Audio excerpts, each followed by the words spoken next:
Good morning. I'm Linda Yoder from the University of Texas at Austin, and I bring greetings from Gail Mallory, who's the Director of Nursing Research at the Oncology Nursing Society.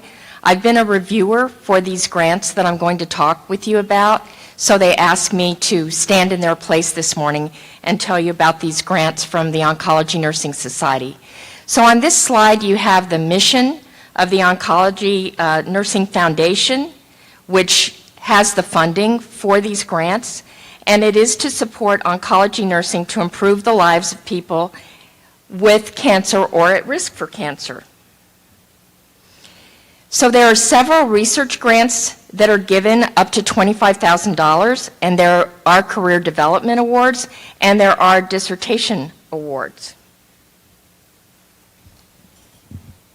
So we have grants that support beginning or experienced researchers, and the preference is given to proposals that address the ONS research priorities. They sent me some handouts that I'll leave on the table upstairs that outline the ONS research priorities, and also that again go over all of these grants, the funding amounts, and the deadlines for the grants. So if you're interested, you can take one of those handouts and get more in-depth information. So the research agenda that has been set by ONS up until 2018, they're very interested in symptom science, the late effects of cancer treatment and survivorship, palliative and end-of-life care, self-management of cancer, that's a big topic now, aging, we are indeed all aging, family and caregivers, improving health systems, and then risk reduction for cancer. And then in 2018, as they usually do, they'll put a task force together and they'll reevaluate the priorities and then disseminate a new list of priorities. So there are some cross-cutting themes. These are the cross-cutting themes, and you'll see that there also is comparative effectiveness research on here, bioinformatics, biomarkers, and then dissemination and implementation science. So you must be a PhD prepared, you must be a nurse scientist or clinician involved in the preparation or conduct of the proposal, and you must have it completed within 2 years. The due dates are on this slide. There's a required letter of intent that's due August 15th.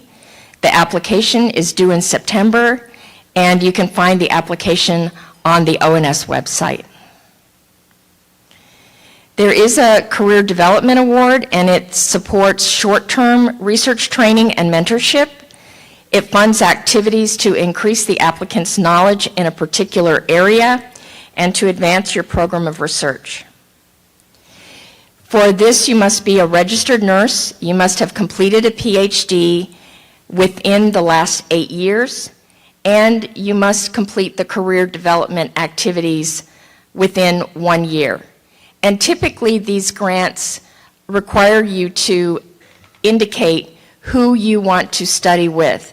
So if you want to develop your cancer research career in a particular area, they want you to indicate who you want as your coach/mentor.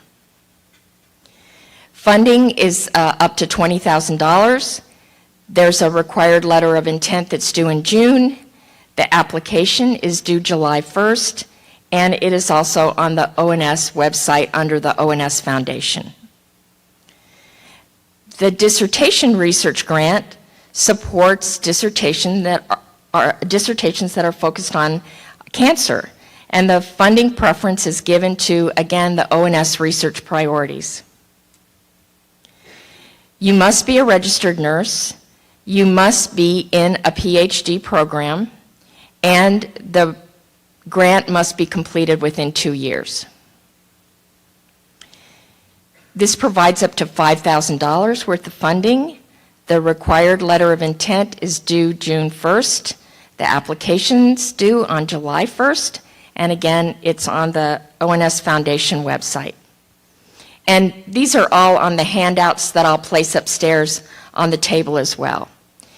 Some additional funding that's provided is academic scholarships, and these are given to BSN, Master's Prepared, DNP, and PhD Prepared nurses, and their application is due February 1st. There's also project funding, and the project funding funds clinical projects up to $5,000. And then you have advanced practice nurse and DNP projects that are funded, and those are due June 15th. And then you have fellowships for the DNP projects that are also due on November 15th.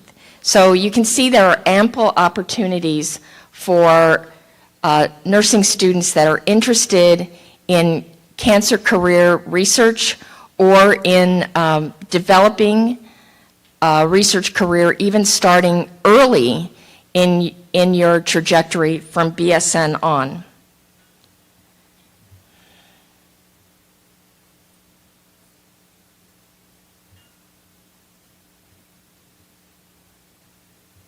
Sorry, I'm having a little technical problem here.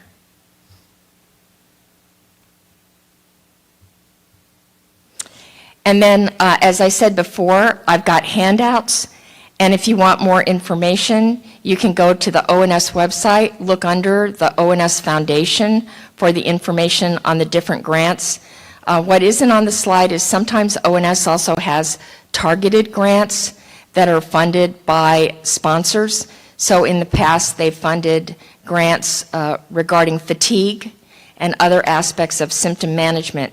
So you may want to keep an eye out for any of those targeted grants as well. Thank you.